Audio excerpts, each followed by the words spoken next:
Bueno, vamos a comenzar ahora lo que es la revisión de algunas tareas en el trabajo.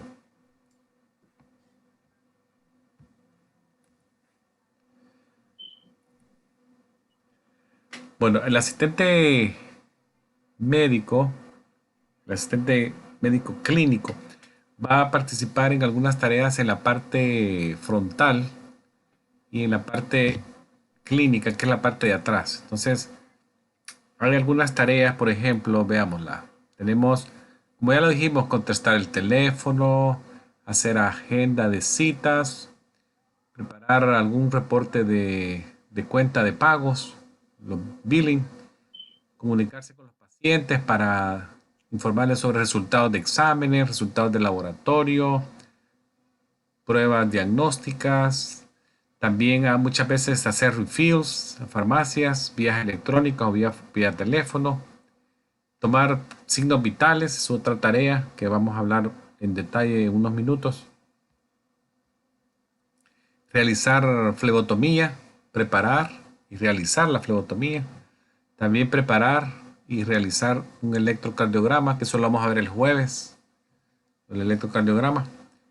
Entonces vamos a hablar en este momento lo que es los signos vitales. Ahí, como ustedes pueden ver en su pantalla, tenemos el ritmo cardíaco o la frecuencia cardíaca, la presión arterial, las respiraciones por minuto, la temperatura del cuerpo y en algunos casos vamos a tener también que reportar saturación de oxígeno.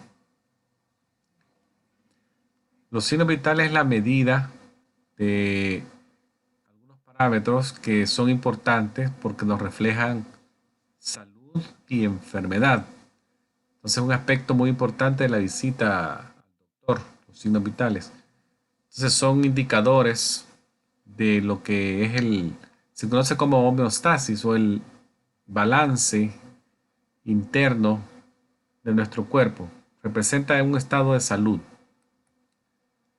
Tenemos ahí lo que es la temperatura, el pulso, las respiraciones y la presión arterial.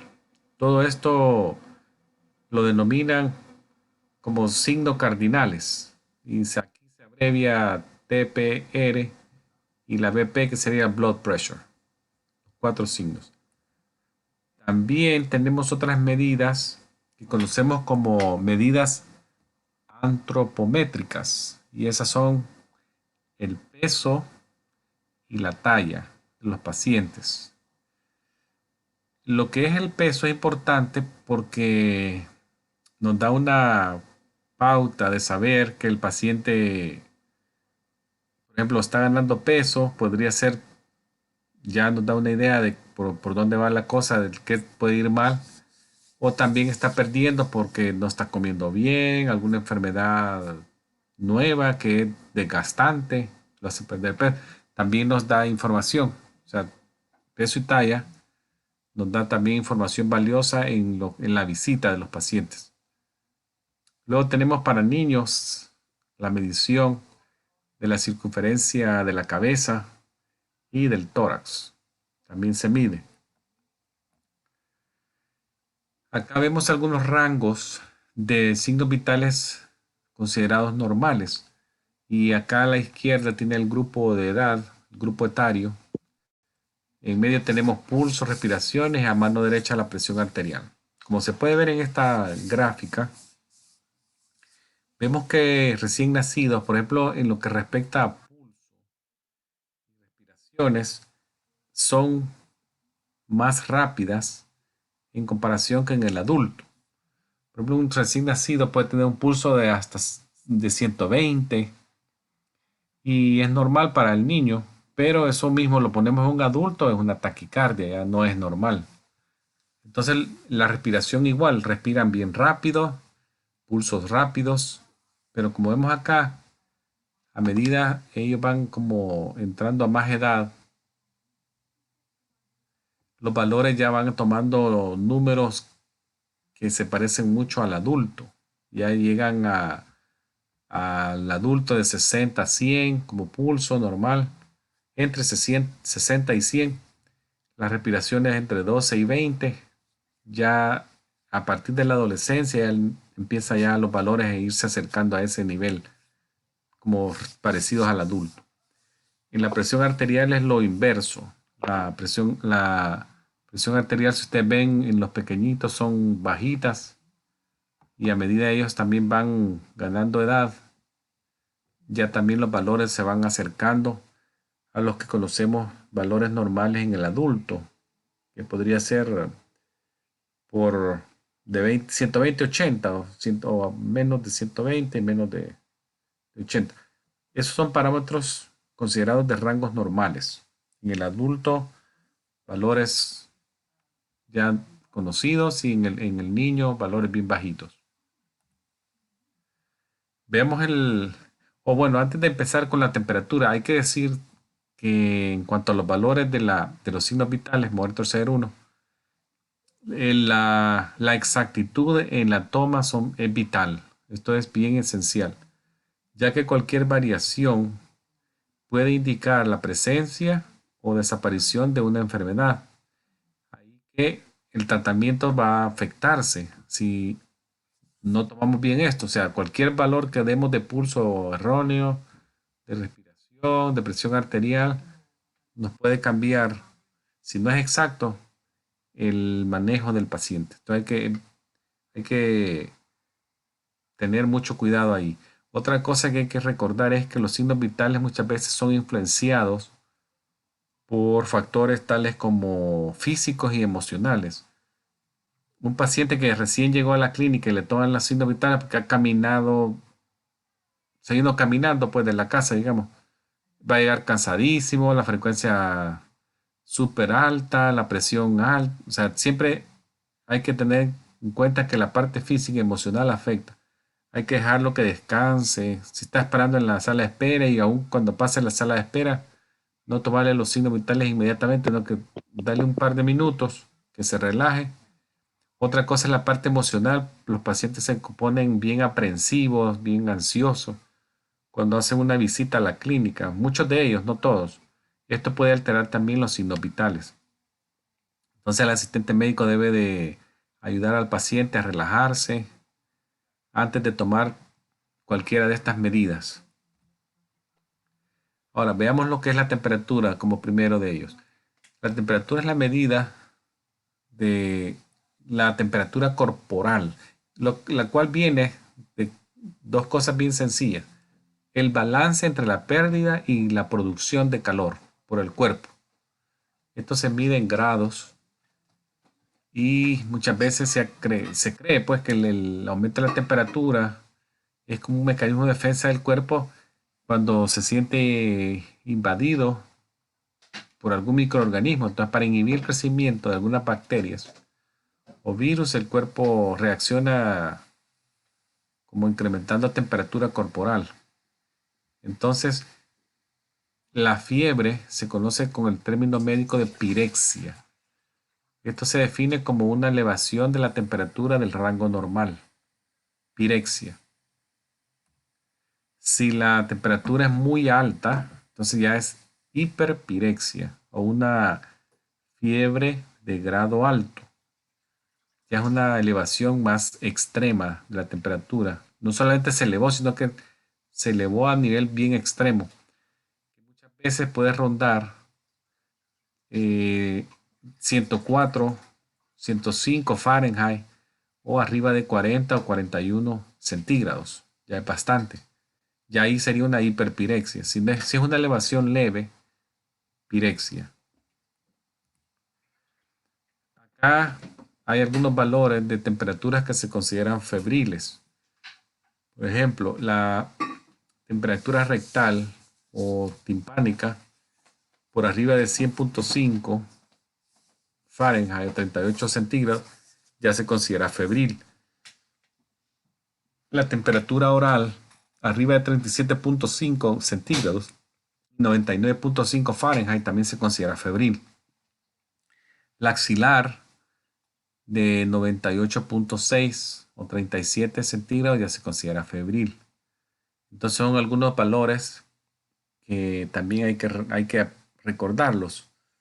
Esta es una elevación febril. Probablemente si son poco sobre esto es pirexia, pero ya, como dijimos el otro, hiperpirexia ya anda rondando los 40 centígrados. O sea, ya es bastante alto por arriba de esto.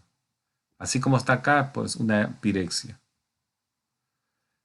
Veamos algunos tipos de fiebre que se conocen, los patrones de fiebre. Veamos este que está acá el primero, la fiebre continua.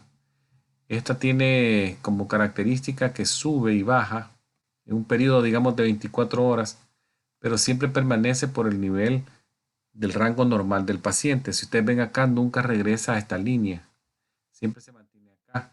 Y las fluctuaciones de sube y baja son pequeñitas, bien pequeñas, sube, baja, sube, pero nunca llega al valor normal. Entonces, por el patrón que se le ve, que muestra, se considera continua, porque casi no cambia, continua. La intermitente, como ven acá, esta también es una fiebre que va y viene. Los rangos de movimiento son más grandes, de sub y baja, pero en algún momento, si ustedes ven acá, baja de lo normal, alcanza lo normal y baja un poco, pero luego vuelve a pegar otro salto, vuelve a lo normal, vuelve a subir. Esa es intermitente. Y la remitente es aquella que tiene fluctuaciones bien grandes. Si ustedes ven acá, son fluctuaciones de sub y baja bien grandes si la comparamos a la continua, que son bien pequeñitos. Y tampoco nunca llega al valor normal, nunca retorna. Entonces pareciera que es una fiebre constante o continua con niveles de fluctuaciones bien grandes. Entonces también hay que aprenderse los detalles de que es una continua, que es una intermitente, que es una remitente y saberla reconocer así en el gráfico como la descripción escrita de las tres. Acá les muestro algunas fórmulas para convertir de Celsius a Fahrenheit y de Fahrenheit a Celsius. Por ejemplo, si ustedes quieren convertir a centígrados, si ya conocen el valor del Fahrenheit, a ese le restan 32 y al valor que obtengan de esto lo multiplican por 0.55, 55, entonces, y él les va a dar una centígrados. Si la quieren pasar a Fahrenheit y tienen ya conociendo el valor centígrado, que saben que es el 37.7, lo multiplican por 1.8 y le aumenta 32 y ya les da el valor de Fahrenheit. Es una conversión manual de los grados. Ahora veamos algunas consideraciones que hay que tener también en mente en cuanto a las lecturas de temperatura. Por ejemplo, la temperatura corporal, la temperatura rectal, esta, cuando se toma exacta, que lo hagamos bien, no hay que olvidar que el valor que obtengamos está 1 grado arriba de la homóloga oral, como que si la tomamos oral, está 1 grado por arriba. Entonces, no hay que olvidar restárselo, porque si no, no nos va a salir el detalle que queremos. Si obtenemos un valor, por ejemplo 41, tomada rectal, no olvidemos restarle el 1 para que nos dé un 40, como si lo estuviéramos tomando oral, lectura oral. Y la axilar es lo contrario, tiene 1 grado por abajo. Entonces no olvidemos aumentárselo para que nos dé un valor homólogo a que como si la estuviéramos tomando oral. Esos son dos detalles. La axilar, 1 grado abajo, hay que sumarle 1. Y la rectal nos va a salir 1 grado arriba, hay que restárselo. La temperatura la tomamos con los termómetros. Entonces, la temperatura corporal se utilizan termómetros clínicos que la mayoría están ya calibrados para hacer mediciones en Fahrenheit o en Celsius. La escala Fahrenheit es la que más se usa, con frecuencia se usa en los Estados Unidos para medir la temperatura de los cuerpos. En hospitales y clínicas ambulatorias está a decisión de ustedes ver cualquiera de las dos. Los termómetros dan las dos lecturas, la Celsius y la Fahrenheit. Tenemos diferentes tipos de termómetros. Por ejemplo, hay unos digitales, tenemos los timpánicos que se miden en la oreja, en el conducto auditivo externo. Desechables hay algunos, axilares, rectales y oral también. Algunos son ya orales y axilares y solamente se les cambia el protector del, del probe, de la punta, que son desechables. Se le coloca uno, se utiliza un paciente y se desecha y ya queda listo para el siguiente paciente. Eso sí, no hay que olvidar cambiarle la punta. Por ejemplo, estos que ven acá, eh, este que ven acá, este Welch Allyn, esta cosita que se tiene acá de color azul, es el que lanza la punta después que se usó la plástica. Estos son como cambios, los cambios plásticos que se le colocan al termómetro. El termómetro, si usted ven acá, aquí hay un agujero y queda por dentro del aparato, no se ve, pero está así más o menos. Entonces yo cuando ya lo saco, ya le pongo este cobertor de plástico, hago la medición, luego le aprieto este botón azul y ya me lanza el plástico a la basura y ya lo pongo de regreso acá. Este son, muchos de ellos son de baterías o recargables y se pueden usar continuamente todo el día sin necesidad de carga. Se carga y ya queda listo. Tiene una batería recargable. Este, por ejemplo, es un pequeñito que son de los que venden en Walmart, CVS, Walgreens, todo eso. Valor en el mercado probablemente de unos 8 o 10 dólares. Da las dos lecturas también. Da lectura, aquí se ve Celsius, centígrado, y acá este se puede resetear y da Fahrenheit. Este que ven acá es un infrarrojo para medir temperatura en la región temporal, la frente. Y es rápido también, de 2-3 segundos ya se obtiene la lectura. Esta es una lectura Fahrenheit. Entonces, son bien rápidos. Antes de irme al pulso, déjenme recordarle algo de acá. Por ejemplo, ¿cuál de las que mencionamos es la más exacta? La temperatura rectal es la más exacta. Cuando la temperatura oral no se puede hacer por XY causa. Lo que sí no hay que olvidar es que la temperatura rectal, por ejemplo, no se le puede hacer a pacientes que tengan antecedentes cardíacos, porque podemos provocar un reflejo vagal. Pacientes también con enfermedades rectales o algún tipo de lesiones como por hemorroides, cirugías recientes del área rectal no se puede también. O pacientes que tengan diarrea en ese momento no se puede tomar temperatura rectal. En cuanto a la temperatura timpánica, es rápida, por lo tanto se puede usar en niños pequeñitos, pacientes que tengan un estado confusional, en donde la velocidad de la toma es necesaria, entonces nos vamos por la timpánica, es rápido. 1 o 3 segundos ya se obtiene. En cuanto a la temperatura axilar, es otra forma de hacerlo, pero esta toma más tiempo. Se coloca el termómetro en la parte de la axila, por abajo del brazo. Tiene que estar el área seca y limpia. Y se puede dejar hasta 5 o 10 minutos, o sea, bien largo eso. Toma más tiempo. Entonces, si se necesita velocidad, no es la mejor opción. La timpánica va a ser bien rápida. Segundos. Entonces, no olvidemos eso. Ahora, veamos lo del pulso. El pulso es una forma de obtener los latidos cardíacos palpados a distancia. Reflejan un latido del corazón. Eso es lo que se siente. O sea, se buscan arterias que estén cerca a la superficie del cuerpo y son fáciles de presionar contra una superficie sólida que puede ser un hueso. Entonces, por eso se prefiere la zona radial, la zona inguinal. O sea, hay varios sitios que se prefieren.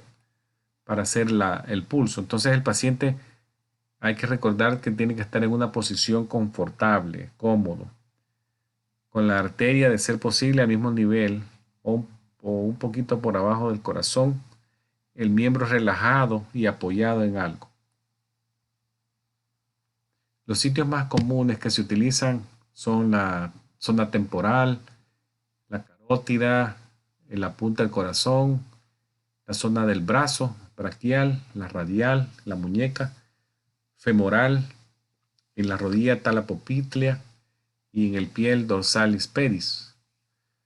La apical, la punta del corazón, esta se usa muy frecuente cuando se quiere hacer en niños pequeñitos, adultos con problemas para palparle el pulso radial porque es muy débil, muy suave, se va a la apical.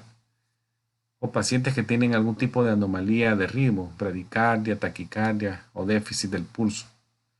Acá se ven algunas fotos para que las vean. Por ejemplo, al lado izquierdo vemos que están tomando en la superior el temporal. Luego tenemos la zona del cuello, la carótida, braquial. ¿Se recuerda que mencionamos la braquial, la arteria braquial cuando hablamos de la vena basílica? Que dijimos que nos podría dar hematoma y en la arteria braquial o el nervio mediano afectarse. Pues esa zona, pues esa misma zona que está relacionada al quinto dedo, en la parte esa, ahí, más o menos se palpa la arteria braquial. Luego tenemos la arteria radial, que es en la muñeca. Y acá vemos a una enfermera tomándole el pulso apical a un paciente adulto mayor. Es el mejor pulso en pacientes mayores y niños, el mejor lugar, porque básicamente lo que se está escuchando es el corazón directamente, el pulso se está tomando del corazón. O sea, no es el pulso, sino que es el escuchar, porque si ustedes ven acá ya está usando el estetoscopio. O sea, se usa una forma audible de escucharle el pulso acá. Y la punta del corazón, directamente de la punta del corazón. Ahora, en cuanto a las respiraciones, antes de irme a la respiración, una cosa que hay que tener en mente también, ¿cómo lo tomo? ¿Medio minuto o el minuto? La mayoría de veces se utiliza el 30 segundos multiplicado por 2. Pero si el pulso es muy rápido o muy lento, mejor tomarlo el minuto completo, los 60 segundos. Y en cualquier sitio, ya sea radial, el femoral, todo eso, 30 segundos si todo está bien y 60 si hay muy rápido, taquicardia o bradicardia, los 60. Ahora, las respiraciones, veamos qué nos interesa de las respiraciones. Recordemos que la respiración es un acto que puede ser voluntario o involuntario. Muchas veces es involuntario, no nos percatamos de que estamos respirando. Pero también podemos tomar conciencia y yo respiro más rápido o más lento cuando me doy cuenta. Pero si no, lo que da la pauta ahí es la elevación del dióxido de carbono en sangre. Eso me activa el centro respiratorio en el cerebro y eso me estimula a respirar. Eso, si ustedes lo ven, pasa mucho en estos pacientes que tienen apnea del sueño, que roncan mucho, que empiezan y se caen en apnea unos segundos, pero tan pronto se alcanza un nivel de dióxido de carbono alto, sube rápido. La persona ya se estimula el centro y vuelve a respirar otra vez. Entonces es un acto que puede ser controlado si estoy despierto, obviamente, y va a ser involuntario cuando estoy dormido. Entonces, es de los dos. Entonces, básicamente tiene dos ciclos. Uno, introducir aire adentro de los pulmones y luego el sacarlo. En algunos, por ejemplo, en la expiración, van a ver ustedes que el diafragma participa en los dos, en la inspiración y en la expiración. El diafragma es el músculo que nos separa la parte del tórax con la parte abdominal. Y no solamente es la separación física, sino que también es un músculo que es bien activo en la parte respiratoria. Tres cosas que hay que observar en la respiración son cuántos, el número por minuto. También el ritmo, así como se ve el ritmo en el electrocardiograma, que lo vamos a ver después el jueves. También se ve el ritmo en la respiración, si la respiración es irregular, si se es el mismo espacio. Luego la profundidad, si es bien profunda o bien superficial. O sea, respiración tanto por minuto, rítmica, superficial, rítmica, profunda, todo eso. Hay algunas condiciones que son anormales en la respiración. Hay algunos términos que probablemente ustedes lo han escuchado. Por ejemplo, ahí dice disnea, ortopnea, bradipnea, que respirar lento, apnea, que no respirar, taquipnea, muy rápido, cianosis, hiperventilaciones, todo eso son términos médicos relacionados a la respiración. Veamos la disnea y la ortopnea. ¿Cuál es la diferencia entre uno y el otro? Por ejemplo, la disnea es una falta de aire, pero cuando he hecho un esfuerzo, relacionado a esfuerzo. No siempre me indica enfermedad y el sentarme o pararme no me lo va a aliviar. Esa es disnea. Estoy cansado, corrí, estoy cansado, no necesariamente porque esté cansado, porque he corrido, es una enfermedad. Y no por sentarme o pararme me voy a dejar de sentir cansado rápido. O sea, disnea. La ortopnea es un poco diferente porque involucra una dificultad respiratoria aún en reposo, especialmente cuando la persona está acostada en superficie plana. Póngale que alguien está viendo para arriba y aún así está cansada.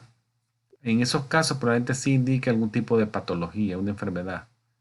Y sí se alivia con sentarse o pararse. Por ejemplo, si este paciente lo ponemos con más respaldo o lo sentáramos casi a 90 grados, se alivia. Entonces ya es un hallazgo. O si lo ponemos de pie. Pacientes con ortopnea son algunas veces relacionados con insuficiencias cardíacas congestivas y no pueden dormir acostados, sino que tienen que dormir casi sentados, le ponen almohadas o duermen casi que en sillas, duermen más cómodos en una silla o un sofá que en la cama propia. Entonces de ahí, para que diferencien que es uno del otro, disnea con ortopnea. ¿Cómo podemos contar las respiraciones? Esto es bien importante que hay que mantener un poco de discreción con los pacientes porque los pacientes siempre a veces están pendientes de las respiraciones si alguien los está contando. Entonces hay que parecer que está haciendo uno algo distinto cuando se las cuentan.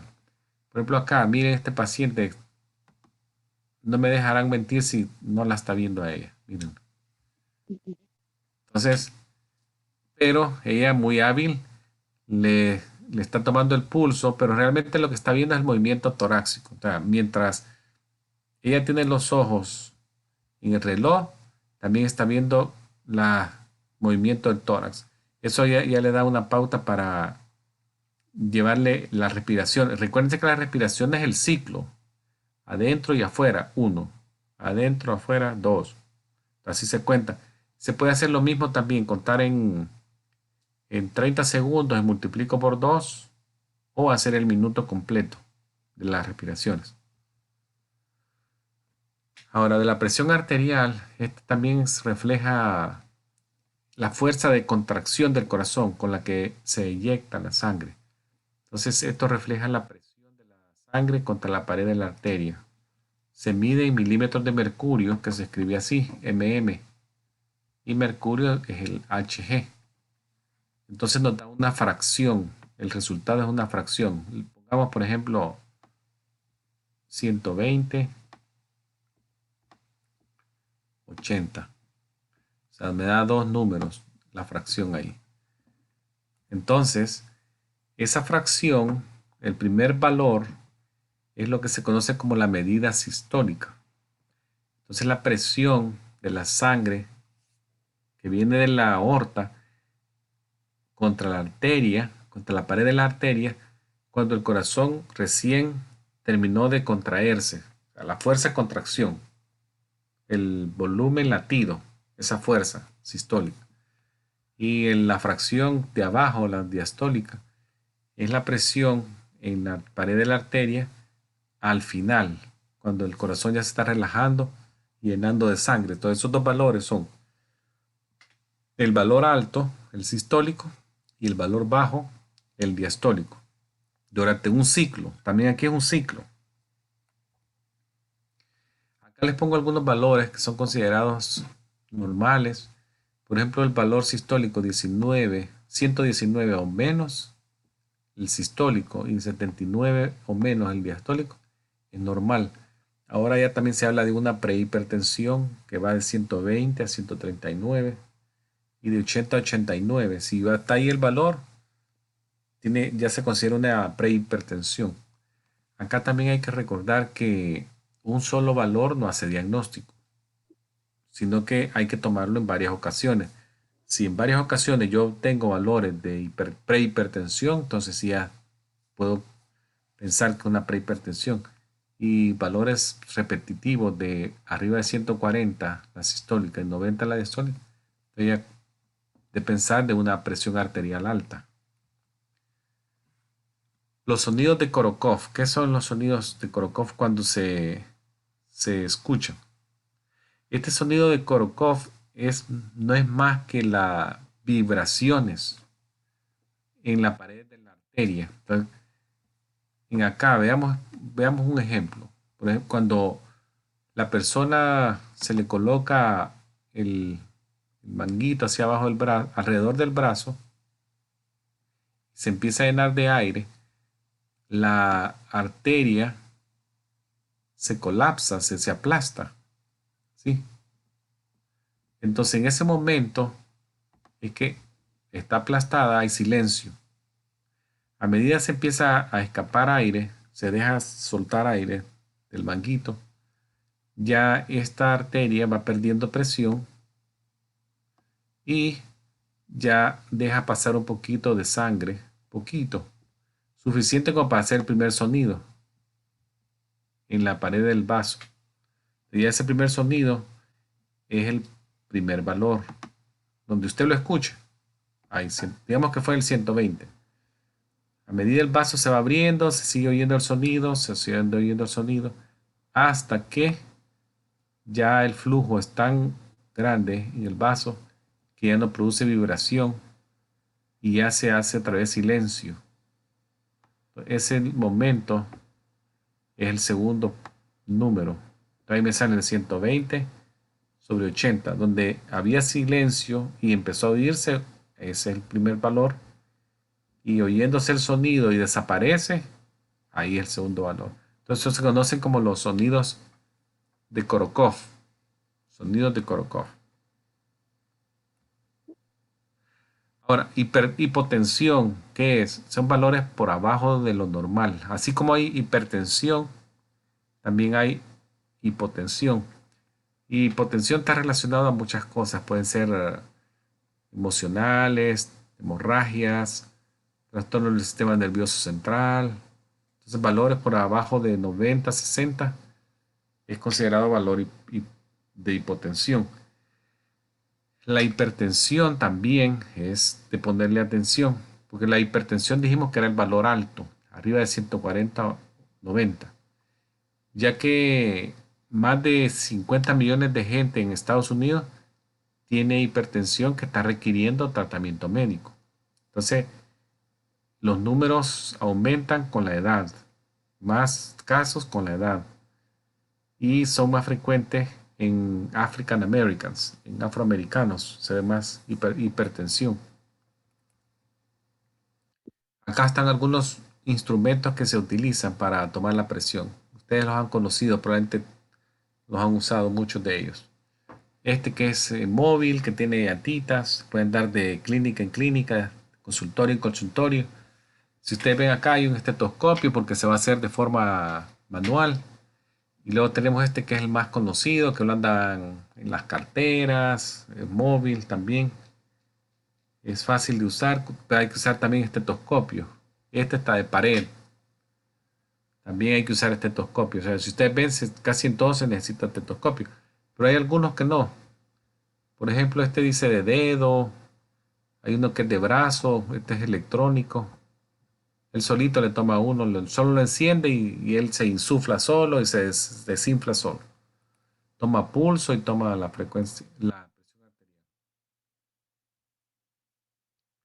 Así que eso sería lo de la presión arterial, que no hay que olvidar. Ahora, de las medidas antropométricas, al final de esto les voy a poner un video de la presión arterial. De las medidas antropométricas dijimos peso, talla y mencionamos, vamos a hablar un poquito del BMI. Del peso y la talla, como pueden ver a la señora acá, la talla se la toman sin zapatos, bien rectecita, en posición casi de firme. Se le mide y al mismo tiempo se le está tomando acá, se le va a tomar después el peso a la señora. Ahí están las fórmulas para convertir de kilogramos a libras y luego de libras a kilogramos. No hay que olvidar que un kilo es igual a 2.2 libras. Entonces, básicamente, si ustedes tienen en kilos, solo lo multiplican por 1.2 y les sale en libras. Y luego la conversión de libras a kilogramos. Entonces ahí eh, una libra igual a 0.45 kilogramos. Matemática bien sencilla, solo básicamente casi que multiplicarlos.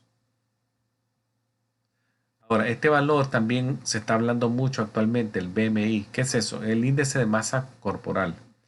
Se está usando mucho para determinar si alguien es sobrepeso o no. Una de las deficiencias de él es que solamente toma en consideración el peso y la talla. No toma en consideración la consistencia del cuerpo, si es alguien musculoso o si es alguien que no tiene mucho músculo, sino más tejido adiposo. No toma en consideración la, la parte corporal del paciente, pero nos da bastante información. Entonces, se, se utiliza el dato del peso en kilos y la estatura en centímetros en pulgada cuadrada. Entonces se tiene que hacer la conversión y ya sale un valor que puede ir desde 15 hasta, no tiene límite, 40 si es alguien demasiado obeso o obesidad mórbida. Entonces, dependiendo del valor que nos dé ahí, por ejemplo, esta persona acá que le sale 24.98 tiene un peso de 68 kilogramos y mide 1.65, 1,65 m. Ahí le salió 24.9. Veamos a dónde la pondríamos acá. Entonces, con esa estatura y ese peso, ella sale en el peso bueno, peso ideal. Pero, digamos que es alguien que mide 5'11" y pesa 200 libras.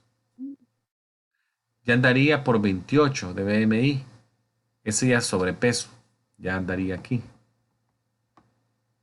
Sobrepeso. Si alguien sube arriba de 30, ya es considerado obeso.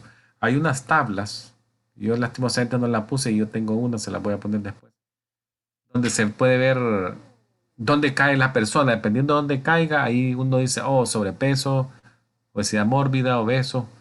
Otra cosa que también ahora se está haciendo mucho es relacionar no solamente el BMI, sino que el BMI y la medición de la cintura.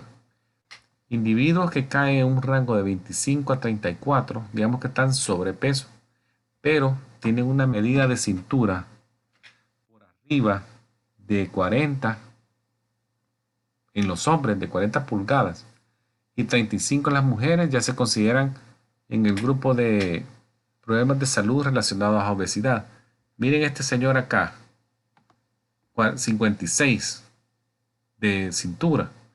No sabemos el BMI, pero probablemente ande por arriba del peso ideal.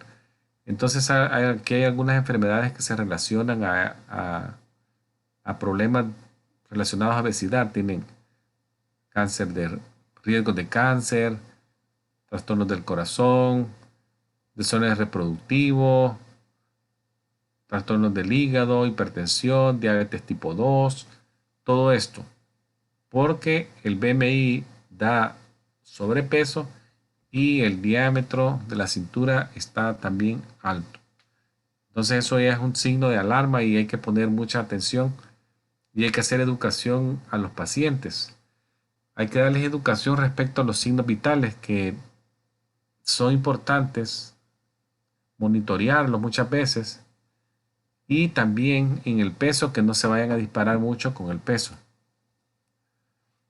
Entonces son indicadores.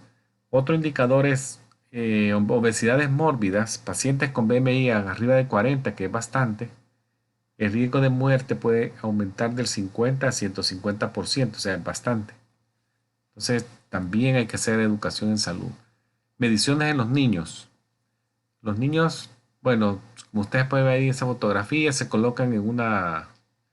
Muchas veces las básculas dan la oportunidad de hacer peso y talla al mismo tiempo.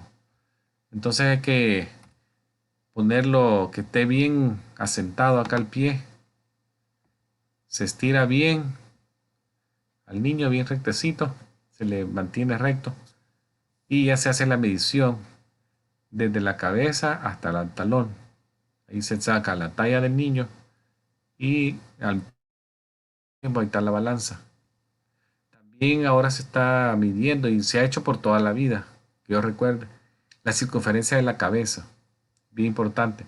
Y esto se hace como se ve acá en la foto, que es una como cinta que se le amarra alrededor de la cabeza y tiene que estar por arriba de las cejas, ven acá, y de los oídos, el perímetro cefálico. También hacen el perímetro torácico, también se le puede medir la circunferencia acá del tórax. Bueno, vamos a terminar acá lo que es las diapositivas.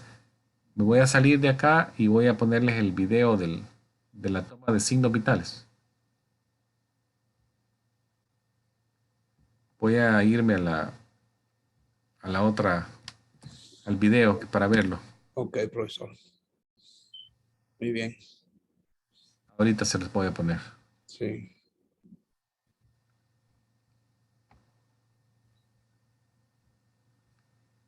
Muy bien. Está entrando. Bueno, esta es la toma de la presión arterial.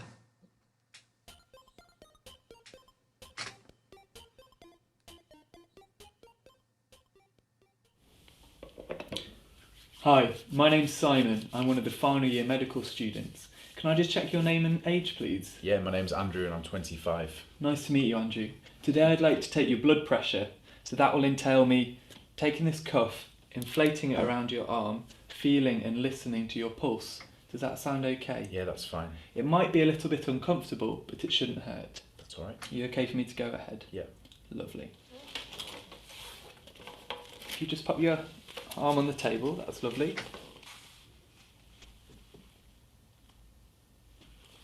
Fine.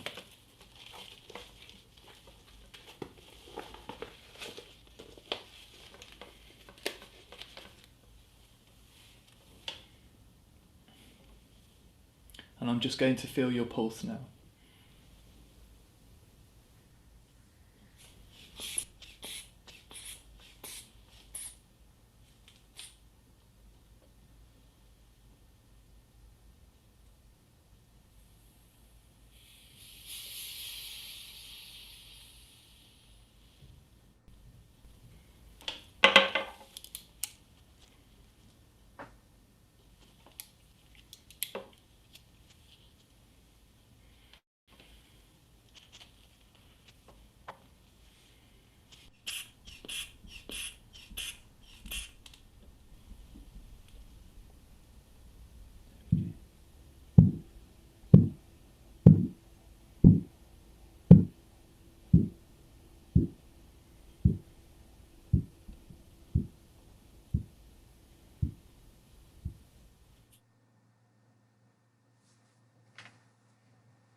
That completes the procedure.